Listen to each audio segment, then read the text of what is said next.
Juan Antonio Bayona for the Q&A.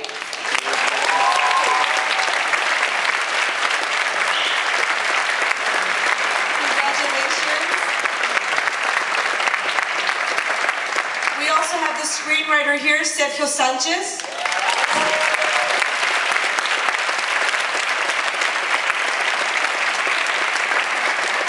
And producer Belén Atienza. Bienvenida.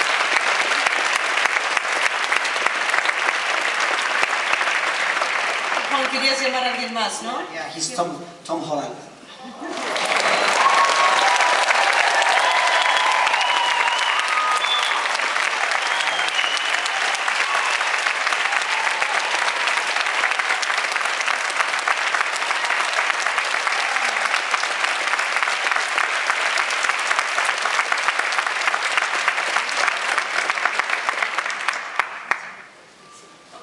The production designer, ¿dónde está? Ahí está. ¡Ah, Eugenio!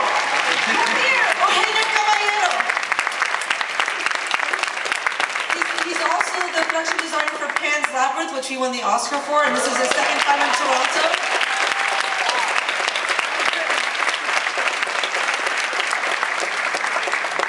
Qué gusto. So we have some time to take some questions from our talent here, from the audience, and I'm going to try and hear you, I hope, from here. Who would like to start? Eugenio!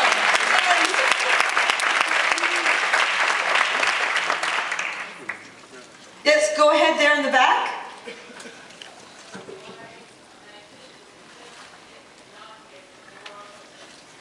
That's a great question. Why did a magnificent film like this not get more publicity?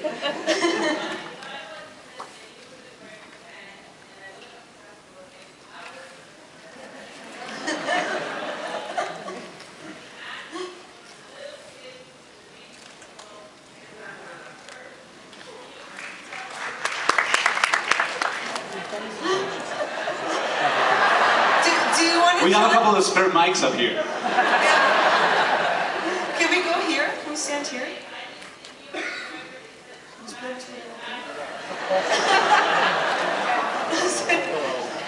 No, I agree. I think Ewan McGregor is marvelous as well. I think this has a lot to do with the production. I mean, could you speak to this question? ¿Por qué no se escucha más de esta película? Oh, well, we actually just started with to show the film, so little by little you will be hearing more. We finished it 3-4 months ago, so in Spain it's well known by now, but this is a different territory, and the release is not until, I'm not sure about Canada, but the US is December, 21st of December. Okay. So they're just starting with the campaign.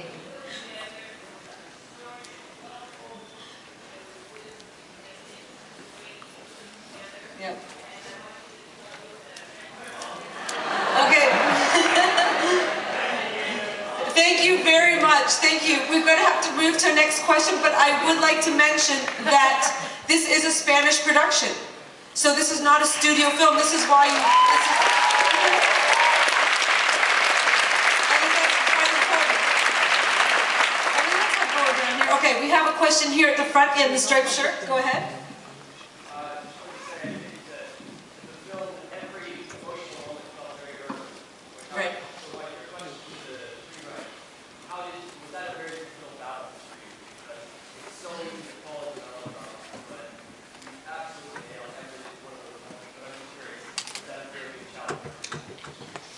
So this question is to the screenwriter about the challenge that he says every emotion is very well earned, and how you managed to do that.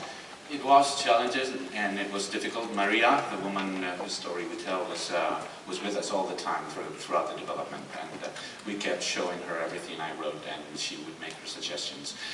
For me, the biggest challenge was once we had all 5 stories, and then many other stories that we also heard when we were doing the research, was where's the point of view, and why do we want to tell this story? Where do we want to get at the end of the film? And for me, it was we struggled a lot with it. I'm kind of nervous, sorry. Exciting. it's my tongue, yeah, it's like gone. I needed to figure out where the movie was ending, and once we had it clear that we wanted to end the movie with the people who weren't as lucky as our family, it was all clear.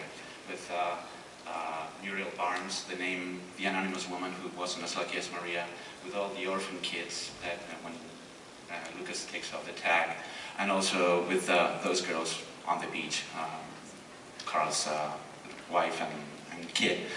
So once we got to that, it was just a matter of making it very trim and make it as simple and clean as possible, because we didn't want to overwhelm with feelings, but it was relatively easy. Thank you.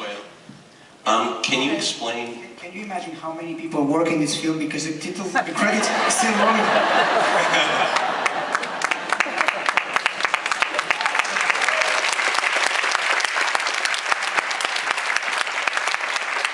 Mr. Bayona, can you talk about why you showed Maria's, when she goes in for the operation, then you show actually what happened to her with the glass ball? And, it seemed like it was her reliving it, but then it seemed it was actually like her son's dream. Can you talk a little bit about what that meant and why you did it that way?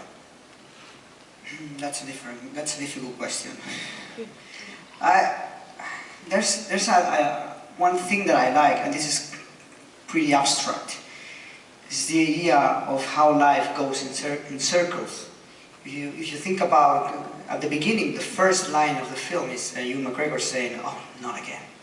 So for me, it was a question of going into circles all the time and repetition.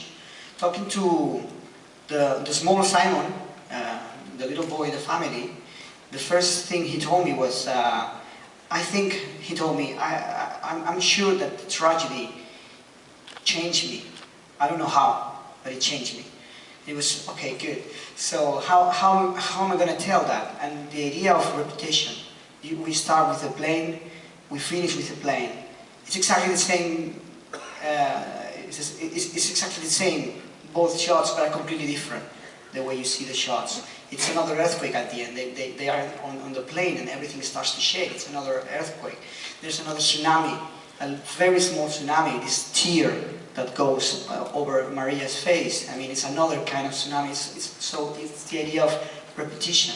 And that felt correct for the moment of surgery. I mean, it was like going again to that image. And these images were going to be on the mind of the characters, not the characters, but the real people, again and again and again and again. So I thought that was like the moment to show that. And also, even though it's a quite abstract scene, so it's up to you to project whatever you want to. I like the idea that this is kind of like a second birth. You know, this woman is emerging, and this woman is doing nothing to emerge. I mean, these characters, the whole film, they do nothing to survive. Absolutely nothing. The kind of heroic actions that they do are completely far away from doing something to deserve their survival, because if they would have done something that would define their survival, it would have been like telling the people who didn't make it that they didn't do enough. So we had to deal all the time in the script with this action where the characters are doing nothing to survive. And I think I already answered your question.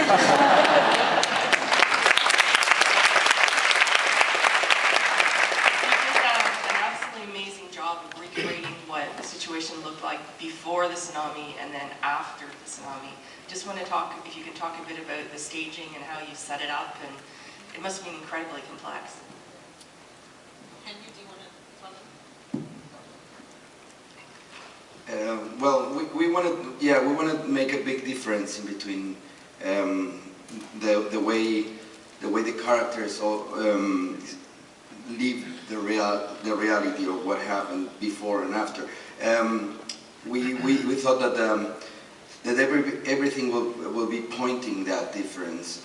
Somehow, what we try to do with the film is with the visual part, even if we were recreating real events, and we did a lot of research, painful research, I have to say, of how does all of this look like the immediate days after the tsunami.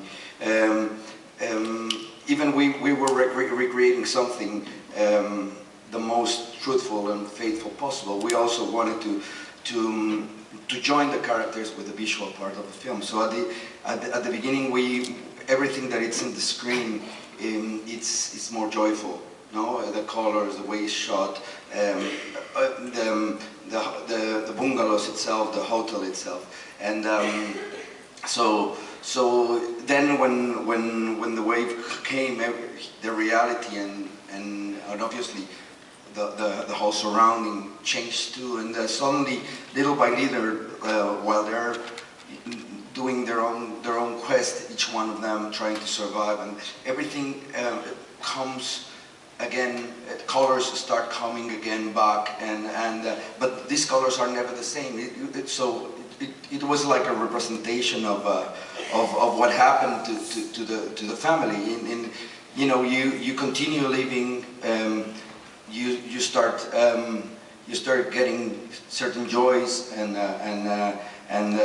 being living again, but your reality or the way you see the world will never be the same. You have a big learning of that, and we try to reflect that in the script.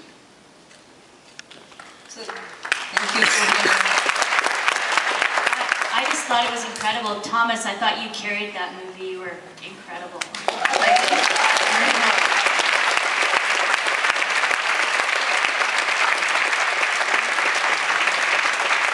Can you talk a little bit about the recreation of the tsunami itself? Because I felt my stomach was in knots for 90 minutes, and I'd love to know how you did that.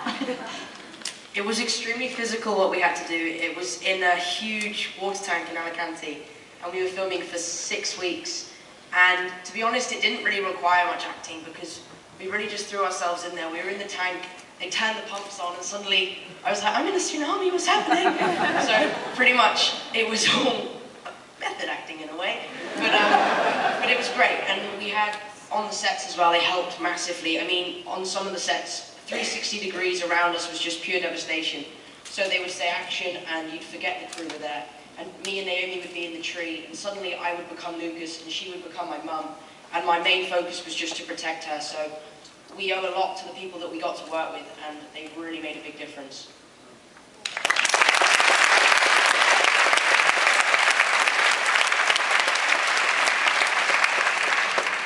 Just a very brief statement. As an aid worker who works in disasters and areas like this, I just want to say you nailed it. It was completely bowled over. Thank you so much.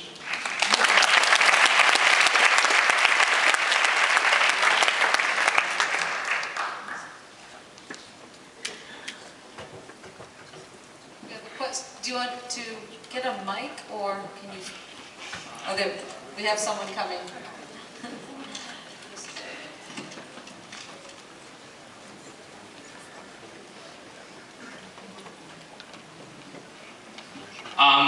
First of all, if people haven't said already, Tom, you were perfect. Honestly, you were fantastic. And I just want to know: is it true that you use, as extras, use actual survivors from the tsunami? Is that true? Yeah, definitely. I mean, my first contact with the tragedy was through news, like most of the people. So as soon as I decided I was going to do a film about the tsunami, I tried to meet as much people as possible who was there, in order to get some kind of authority or at least advice to know what I could show and what I couldn't show in the film. Also, it was a great help for the actors. So in some of the scenes, in many of the scenes, the extras were affected by the tsunami. Especially there is a scene I wanted to help Ewan McGregor in the bus station scene. He's surrounded by survivors and volunteers. It was a beautiful night because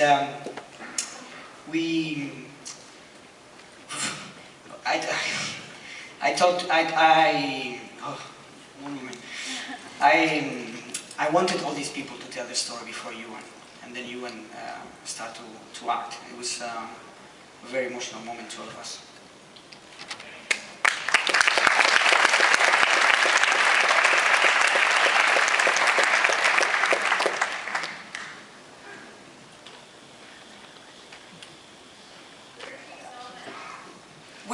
film it?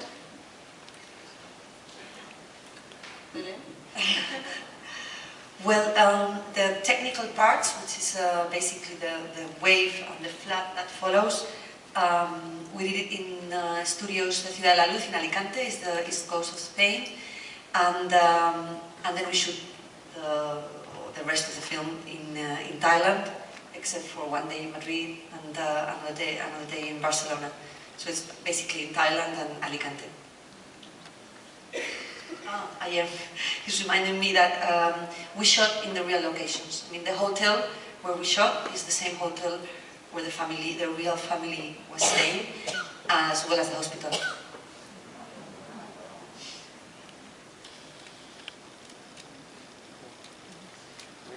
Just seeing if you have some more questions right there, sorry. Go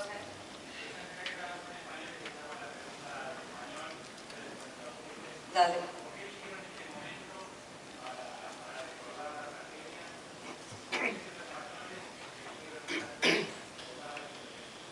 Okay, so why did they choose this moment to tell this story, to you know, remember this tragedy, and why, as Spaniards, did they choose to tell the story in English? Well, it was Belén Atienza who heard the story on the radio. It was 5 years ago. It was the 3rd anniversary of the tsunami, and that was the first time these people decided to talk about it. And it was also the last time, because this family, they never wanted to be in the center of the story. They never wanted to be the protagonist. They were still, nowadays they're still fighting with the survivor's guilt. No? So it's a lot of suffering also in survival. This is one of the ideas that I like about the story. It's not a two-dimensional story where you live or you die. It's more complex than that. There's a lot of suffering. There's no victory in survival. So it was Belén who heard the story. She told me the story, and we had it was a difficult task to convince them to do the film. What they asked in exchange of doing the film is they asked me to remember that this was not just their story, it was many people's story. Then we decided, I mean, I never thought about doing a film of the tsunami. It was this story that crossed my path. Then I started to talk to people related to the tragedy. We went to Thailand, we started to talk to survivors, we met some people in Europe, and the truth is that we realized that it was getting the moment that people needed to talk about it. I mean, the first impact, the shock, I mean, most of the people didn't want to talk about it, but then it seems that exactly the same as this family, people wanted to talk about it. We all the time were very in contact with people who was there in order to have like a blessing of what we were doing. And also the whole family, and especially Maria, who was working very close with Sergio, she became like a kind of like a filter of truth of what we could do and we couldn't do. Oh, yeah, one in Spanish. Wow. Well, the thing is that most of them, these people was going to be talking in English, and I mean, and if you want to get $50 million for a movie, it's not that easy to get Spanish actors to play the roles. But the truth is that one of the things that I like about the story is that everything becomes so symbolic, and the whole tsunami. I mean, I never thought about talking about nationalities or races, because this is what the tsunami took away. I mean, these people were removed from everything they had, even the nationalities, even the social level. And of course, if you think about the end, there's a privilege in living in Thailand, of course, and the whole ending is about that, how painful it is to be privileged also. So I thought that was very, very interesting. It's more, and it's not that easy. It's not that like saying, you're white or you're not white. I mean, it's more complex than that. Thank you, Juan. We have time for one last question, and I guess, yeah, we'll go up top. Go ahead. Hi, I'm a mom of 3, and my 2 younger children don't know how to swim yet. I was amazed that the 2 young boys survived. Did they know how to swim?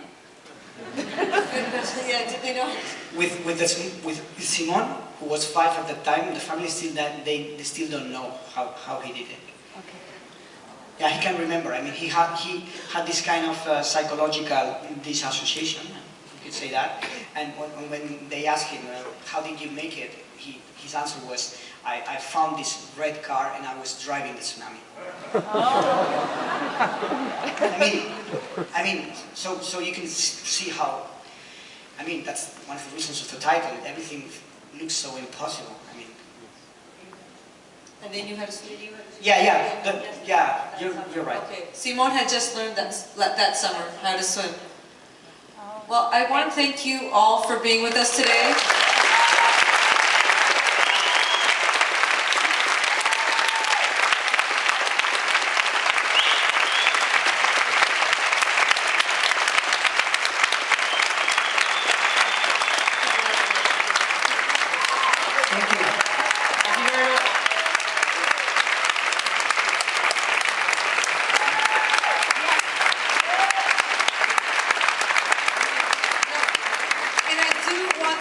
You guys to vote, because as the first question said, this film, because it's a Spanish production, doesn't have as much press, so that kind of thing helps.